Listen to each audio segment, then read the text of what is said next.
Even if our church has been in the same community for years, how can we maintain a forward-looking multiplication mindset? As we saw with the life cycle, it is likely we will decline as a ministry if we lose our vision. How do we keep adapting and changing so that we can continue to meet the needs of the community in which our church is embedded?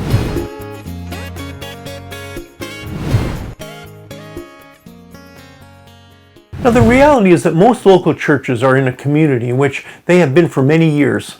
Perhaps when the church was first planted, it was effectively meeting the needs of those around it, and consequently it grew.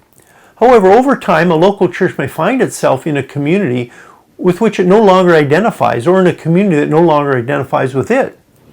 Experience seems to indicate that it is virtually impossible for a church to completely change its culture and who it is. The likelihood of a church being able to completely reinvent itself is actually kind of pretty low.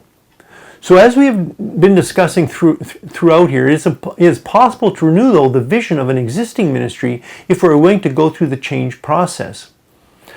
However, if the change is attempted too quickly, either the congregation will leave, slowly or all at once, or the leadership will be forced to leave, neither of which is particularly effective church growth strategy. A better approach is for the church and leadership to take some time for honest evaluation and determine what it is called to do and what gifts it has that particularly will meet the needs of the community it is now in. We have looked at these principles in our series so far, but for example, another service meeting the needs of a cultural subgroup could be started simultaneously while continuing to meet the needs of those who have stayed with the church for years. Or maybe a daughter church could be started as a separate identity from the mother church. The bottom line is that to be effective in reaching others for Christ, we have to have a strategy of how to apply the gospel to the needs of those we are specifically called to. This demands that we are intentional about who we are called to reach, taking our gifts, our abilities, and our team makeup and so on into consideration. Now, this means making an effort to understand our target group and identify with them in order that we may understand them as they are, not as we wish they were. While the gospel message is eternal, we must adapt our own culture or comfort level in order to make it relevant to those God has called us to. Without compromising the gospel or erecting unnecessary barriers, we need to learn to adapt our preferences in order to reach those we love and want to win for Christ. As I previously mentioned, this was the central issue in Acts chapter 15. The early church was wrestling with what were the necessary cultural practices that were going to be necessary for the new Christians to adopt. To some degree, we also deal with this today, as we distinguish between what is inherently Christian and what is mere cultural. We need to have plenty of grace for each other in this transition process. Just like the scriptures themselves, the gospel today is always expressed within a culture. It continues to be an interaction between the divine truth and human experience. So to be effective in reaching all peoples, we must be willing to adapt culturally if we're going to reach others with the gospel. While Jesus condemned the religious leaders of his day who put burdens on people that they could not bear, he was always removing artificial barriers which were keeping true seekers from his Father. We too must be careful to not create barriers that are not inherent in the gospel. See, the only criteria for accepting Christ was accepting his work on the cross. Paul in his ministry learned this principle of adaptation from Jesus. He always attempted to find common ground from which he could share the gospel. As Jesus and Paul, we are called to display this kind of unconditional love, accepting and loving others into the kingdom. So as you evaluate your team in church, what have you learned about yourselves and who you and your team are best suited to reach? And what is your plan in equipping and releasing potential leaders and teams for your church? This series is based upon our MCNet coaching and ministry guides. There are basically two parts to the series, 12 episodes that cover the 5 sections of the coaching guide and 18 episodes that cover the 8 workshops of the ministry guide. As a team, we have had the opportunity to serve in various parts of the world over the last decades using these materials to equip leaders and coach ministry teams throughout our ministry coaching network. These ministry team workshops in episodes 13 to 30 are intended to equip members of the body as they serve on ministry teams. The importance of mentoring, team building, and multiplication strategies are discussed here, and these workshops coincide with the leadership team coaching in episodes 1 to 12, which cover big picture issues that affect the whole ministry. Each workshop has several episodes and can be listened to independently, though if you have the time, it would be helpful to listen to all of them, as they are connected and build upon each other. A couple of the workshops have only one introductory episode here, as the topic is covered in greater depth in another of Phil's podcast series, for which you will find links below. You can also check out our Christian Leadership Institute training program. This is a unique approach to ministerial training based on a competency-focused mentorship. The free materials for this series, as well as the coaching and ministry guides, are available from the links in the description box below. Just as many others have, we are sure you will find our other Leadership Matters podcast series helpful for you and your ministry. Ralph Moore, the founder of Hope Chapel movement in Hawaii and author of the book Starting New Churches, The Church Planter's Guide to Success, states that the true fruit of an apple tree is an orchard. See, this metaphor implies that foundational to the church expansion is the mindset the fruit of the ministry is not just more disciples or planting another church. The real goal is for a church to become part of a movement that results in many new churches being started. Is this just pie in the sky, or what would it take to be part of a movement like this? Moore provides 7 principles that reflect the kind of leadership activities that will produce this kind of growth. You notice that we have discussed all of these principles in one form or another in this series.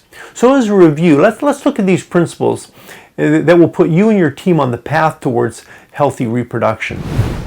The first of these is the vision for the church needs to be built into the leadership and congregation right from the very beginning.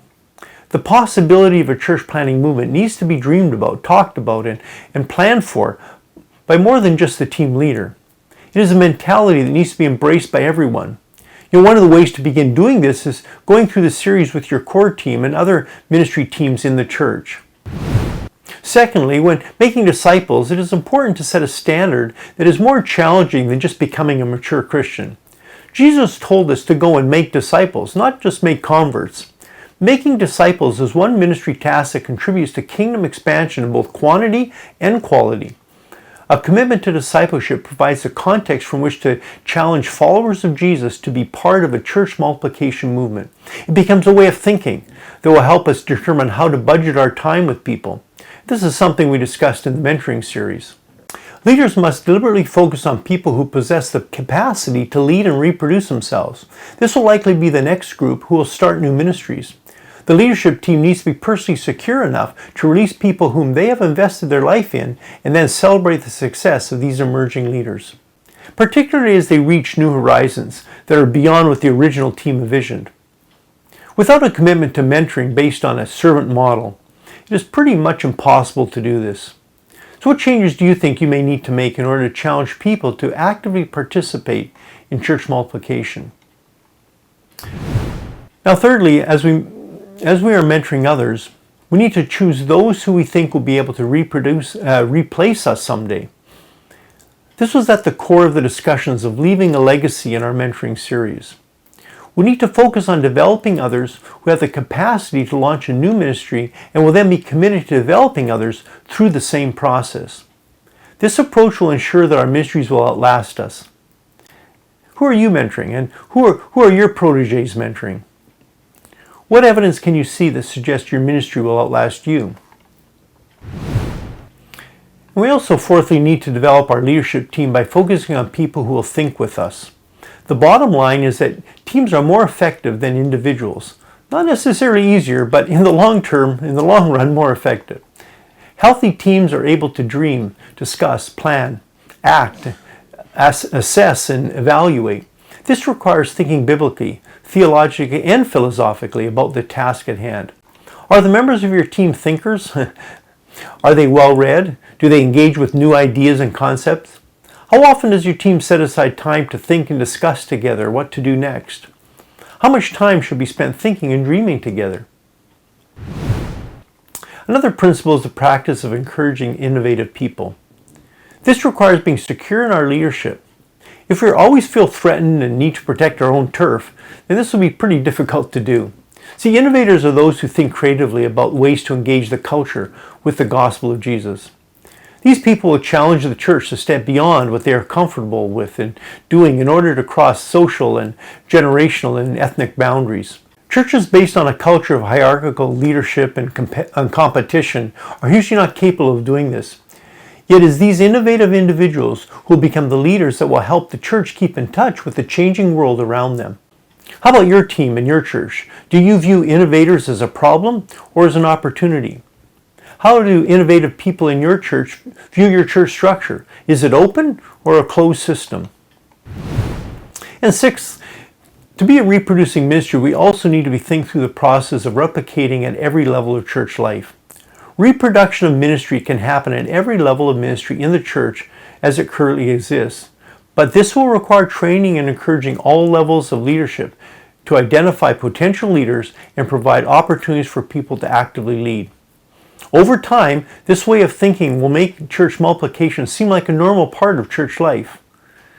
Is your congregation positive about change and new ideas? And how are you encouraging the leaders in your ministry to replace themselves? And finally, we need to identify our church's next sphere of influence and begin to pray and plan towards future effectiveness. We must resist the temptation of becoming comfortable with the current level of ministry. A multiplication mindset is able to look at the future without compromising or diminishing the present ministry. See, future ministry should actually be seen as the natural extension of what you are presently doing. So how would you describe the next 5 to 10 years of the ministry of your church? And what is the potential mission field of your church? And what do you need to do to establish a church multiplication mindset in your ministry? Well, implementing all these principles and seeing a change in the focus of our ministry will not happen overnight. It is a process. What I have been trying to do in this series is provide the various building blocks in order for you to see this as a reality within your ministry. This workshop is part of our team coaching series created to assist those serving in the body of Christ. The goal is to help you and your team grow healthy, multiplying churches. This workshop corresponds to leadership team coaching in episodes 1 to 12. Now, the complete workshop, Local Strategies, is covered here in episodes 28 to 30 and is available as a download. This workshop is part of the Coach's Playbook discussed in Section 5 of the Leadership Team Coaching, which we saw in episode 12. You can also follow the links to the free resources for this workshop, which include the Church Planners and Leaders Competency Assessment. And don't forget to check out some of my other podcasts, such as the Multicultural Teams and Fivefold Ministry podcast series, which I discuss these topics in greater depth. A multiplication mindset based on several of these main principles is key if we are going to see our ministries expand and the good news of the kingdom reach beyond our existing sphere of influence. In our final episodes of this workshop and series, we will discuss how we can build a long-lasting ministry strategy.